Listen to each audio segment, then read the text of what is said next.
उम्मीद करते हैं कि मुख्यमंत्री थोड़ी गंभीर हो, अपनी कुर्सी की चिंता छोड़े, किसान, छात्र, नौजवान, युवा, इन सबों की चिंता करें और बात को रखें और मंत्री को बर्खास्त करें। ये हम लोगों की मांग है।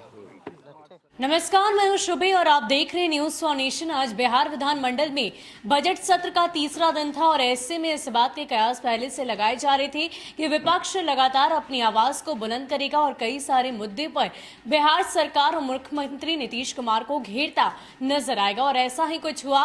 बिहार विधानसभा में नेता प्रतिपक्ष तेजस्वी यादव ने यूं तो कई सारे मुद्दों पर अपनी आवाज बुलंद की। पहले शिक्षा को लेकर सवाल खड़े किए और फिर किसानों को मुद्दों को लेकर उन्होंने एक बार फिर से बिहार विधानसभा में अपनी आवाज बुलंद की। दरअसल उन्होंने कहा कि जिस तरीके से मिनिमम सपोर्ट प्राइस यानी कि एमएसपी पर जो बिहार सरकार के द्वारा अनाज की खरीद की जा रही है उसकी तिथि 21 फरवरी तक रखी गई, लेकिन इसे आगे बढ़ाने की मांग उनकी तरफ से की गई और कहा गया कि 31 मार्च तक इस तिथि को रखा जाए। साथ ही साथ उन्होंने बताया कि जिस तरीके से राज्य सरकार ने पहले इस बात का वादा किया था कि ऐसा नहीं होगा, लेकिन अब जिस तरीके से गवर्नर की तरफ से ही झूठ बोला जा रहा है ये कहीं से भी सही नहीं है। बिहार सरकार की तरफ से गवर्नर के ही द्वारा झूठ बुलवाने की कोशिश की जा रही है। इतना ही नहीं, उन्होंने ये भी कहा कि मुख्यमंत्री नीतीश कुमार को अपनी कुर्सी की चिंता छोड़कर थोड़ा बिहार के भविष्य पर ध्यान देना चाहिए, बिहार के नौजवानों को लेकर सोचना चाहिए, बेरोजगारों को लेकर सोचना चाहिए, किसानों को लेकर सोचना चाहिए, शिक्षकों के बारे में सोचना चाहिए। ये कुर्सी की लालसा उनकी जाती ही नहीं और शायद यही वजह है कि बिहार की स्थिति ऐसी बनी हुई है और कहीं ना कहीं इस फैसले से बिहार की जनता भूखमरी की ओर चली जाएगी, गरीब आदमी परेशान हो जाएगा। इसके अलावा नेता प्रतिपक्ष तेजस्वी यादव और क्या कुछ कह रहे हैं, छोड़े जाते हैं आपको उनके बयान के साथ। देखिए, विपक्ष के लोग शुरू दिन से ही किसानों के संघर्ष के साथ खड़े हैं। Congress party, CPI, CPM, CPI-ML और आरजेडी लगातार किसानों के पक्ष में। आप ही बैठ लीजिएगा, आप बैठ दीजिएगा। अरे भाई सुनिए ना भाई, हाँ लगातार किसानों के पक्ष में हम लोगों ने आवाज उठाया है और ये लगातार हम लोग कहते रहे हैं कि सरकार किसान विरोधी सरकार है। किसान विरोधी सरकार इसलिए है क्योंकि साबित हो चुका है कि धान की जो खरीद एमएसपी के रेट में होना चाहिए। एमएसपी का जो रेट है 1800 रुपये, 1868 एमएसपी का। एमएसपी मतलब मिनिमम सपोर्टिंग प्राइस जो है, आपको उसी रेट में किसानों से खरीदना है। ये सरकार की नीति है।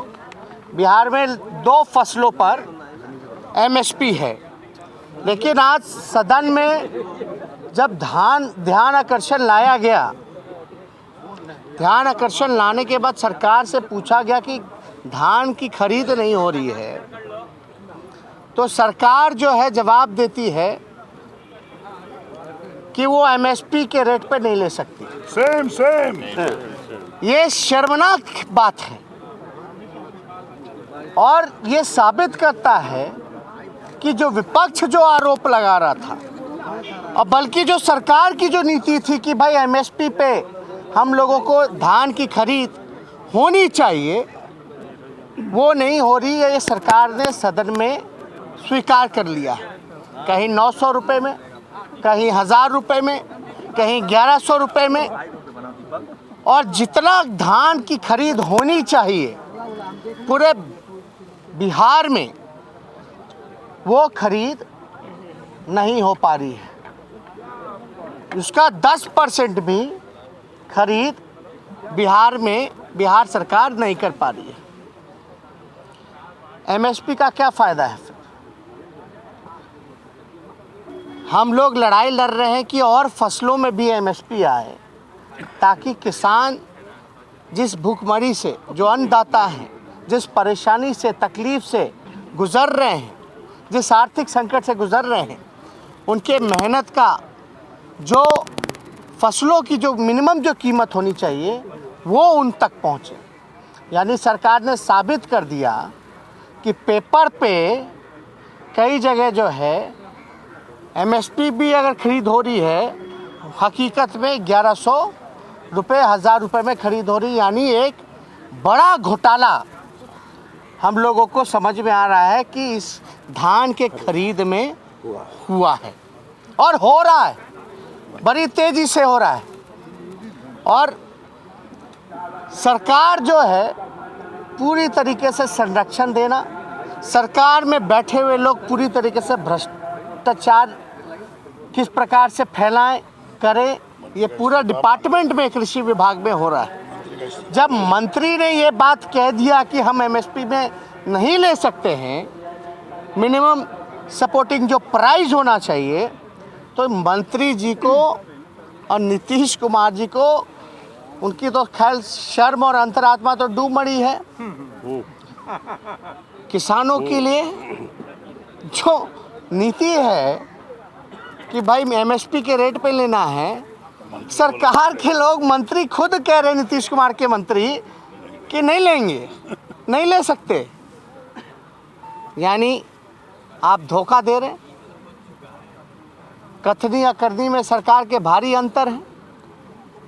ये पूरे बिहार के किसानों को धोखा देने के बराबर है।